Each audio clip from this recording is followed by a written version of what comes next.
సైబరాబాద్లో Kukatpally SOT team, తర్వాత Patancheru law and order పోలీసులు కలిసి ఒక జాయింట్ ఆపరేషన్లో మనకి ఇంటర్ స్టేట్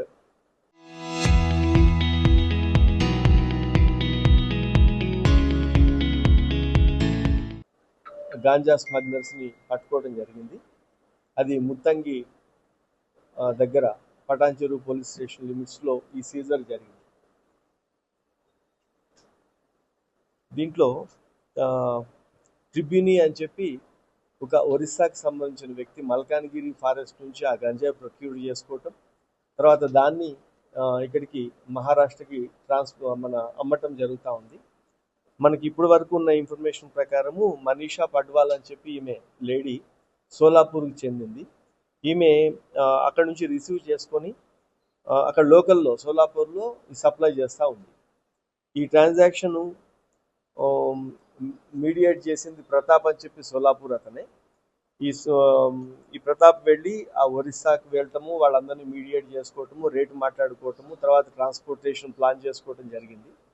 రీసెంట్గా ఈ ఆపరేషన్కి వచ్చే వరకు మన 8th రోజు వీళ్ళు అందరు కలిసి ఒక 3 వ్యక్తులు, అంటే మన ఈ మీడియేటర్ ఎవరైతే ప్రతాప్ ఉన్నాడో అతను, 2 డ్రైవర్లు, DCM డ్రైవర్లు ఇద్దరు, ఒక DCM తీసుకొని 8th రోజు ఇన్ఫర్మేషన్ వస్తుంది రాజమండ్రి దగ్గరే హాల్ట్ కావాలా అని చెప్పి. ఇప్పుడు మనకి అర్థమైన దాని ప్రకారము మల్కన్గిరి ఫారెస్ట్లోంచి మన దగ్గరికి ఇవ్వటం లేదు, వాళ్ళు రాజమండ్రి దగ్గర తీసుకొని వచ్చి ఒక ఐసోలేటెడ్ ఏరియాలో హైవే పక్కన ఏదన్నా ఒక ల్యాండ్ మార్క్ దగ్గర అది తీసుకొచ్చి డంప్ చేస్తే మనకి, అంటే ఒరిస్సా వాళ్ళు ఈ జాగ్రత్తలు తీసుకొని మనకి మధ్యలో ఎక్కడో ట్రాన్స్పోర్ట్ చేస్తున్నారు. వీళ్ళు కూడా అలానే రాజమండ్రి దగ్గరికి వెళ్ళి 400 కిలోలు, ఇవన్నీ 200 బ్రిక్స్ ఉన్నాయి. మీకు ఇప్పుడు అది ఫోటో షేర్ చేసిన విధంగా ఈచ్ బ్రిక్ 2 kgs ఉంటుంది. ఈ 400 కిలోల గాంజాని DCMలో లోడ్ చేస్తారు.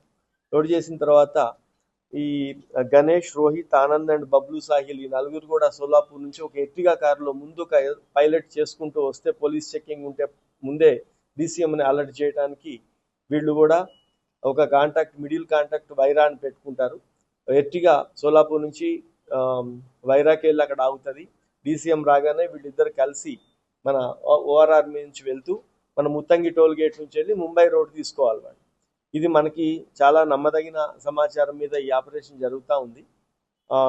దీంట్లో ఇప్పటి వరకు 7గురిని అరెస్ట్ చేయడం జరిగింది. ఎర్టిగాలో 4 ఉండే, DCMలో 3 ఉన్నారు. వీళ్ళ 7గురిని కూడా అరెస్ట్ చేయడం జరిగింది. ఆ కారు ఒకటి, తర్వాత DCM ఒకటి, 400 కిలోల గాంజా, తర్వాత ఒక 6 సెల్ ఫోన్స్ కూడా సీజ్ చేయడం జరిగింది.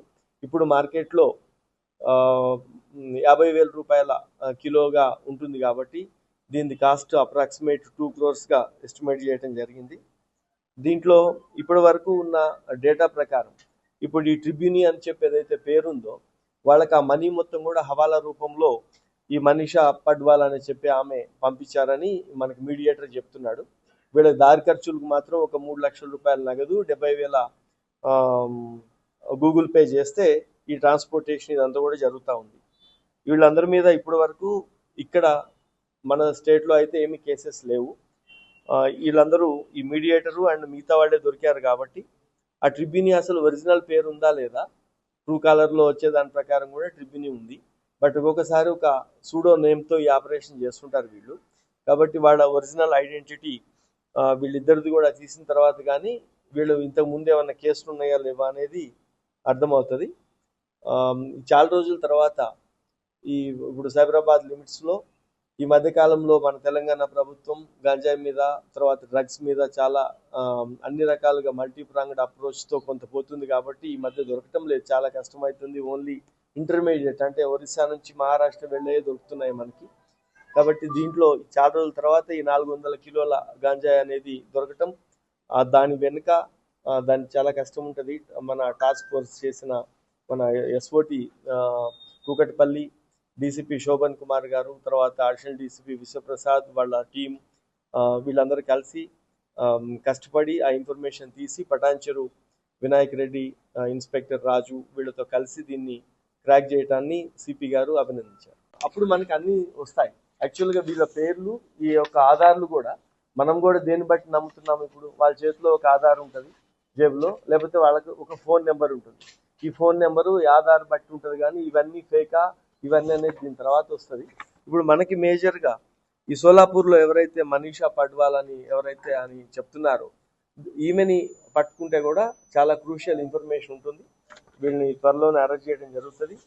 ఇప్పుడు మనము పబ్లిక్కి ఏం అప్పీల్ చేస్తున్నామంటే, మీరు ఎవరిచ్చినా సరే, ఇప్పుడు ఈ ఇన్ఫర్మేషన్ కూడా ప్రజల సహకారం లేని ఏ ఆపరేషన్ కూడా పోలీసులో చాలా అన్నిట్లో ఆపరేషన్స్లో మేజర్గా పబ్లిక్ పార్టిసిపేషన్ ఇంపార్టెంట్. దీంట్లో కూడా మనకి చాలా మంచి రిసోర్స్ ఒక నమ్మకమైన వ్యక్తి ద్వారా వచ్చింది. ప్రజలందరికీ విజ్ఞప్తి ఏంటంటే, ఎక్కడైనా సరే ఇప్పుడు చాలా చోట్ల డబ్బాల్లో కావచ్చు, లేకపోతే ఇంకొక ఏరియాల్లో కావచ్చు, ఎక్కడైనా డ్రగ్స్ ఉంటే డయల్ 100 చేసినా, లేకపోతే వెబ్సైట్లో మన తెలంగాణ స్టేట్లో ఏ పోలీస్ స్టేషన్లకి ఆ పోలీస్ స్టేషన్ నెంబర్స్ కానీ, డీసీపీలు ఏసీపీలు అందరి నెంబర్లు దాంట్లో ఉంటాయి. అది తీసుకొని దయచేసి దానికి కానీ ఈగల్ టీమ్స్కి కానీ నెంబర్ ఎవరికి సమాచారం ఇచ్చినా ఇంతవరకు మీరు కూడా గమనిస్తే ఒక్క సోర్స్ ఎవరైతే ఉన్నారో, ఇన్ఫార్మర్ ఎవరైతే ఉన్నారో వాళ్ళు ఒకసారి కూడా బయటకు వెళ్ళలేదు. ఆ జాగ్రత్తలు తీసుకొని ఈ ఆపరేషన్ చేయడం జరుగుతుంది. కాబట్టి పబ్లిక్ అందరికి అప్పీల్ చేస్తున్నాం, డ్రగ్ ఫ్రీ తెలంగాణ కోసం మీరందరూ కూడా మాతో పాటు సహకరించి బాధ్యత తీసుకోవాలని కోరుతున్నాం.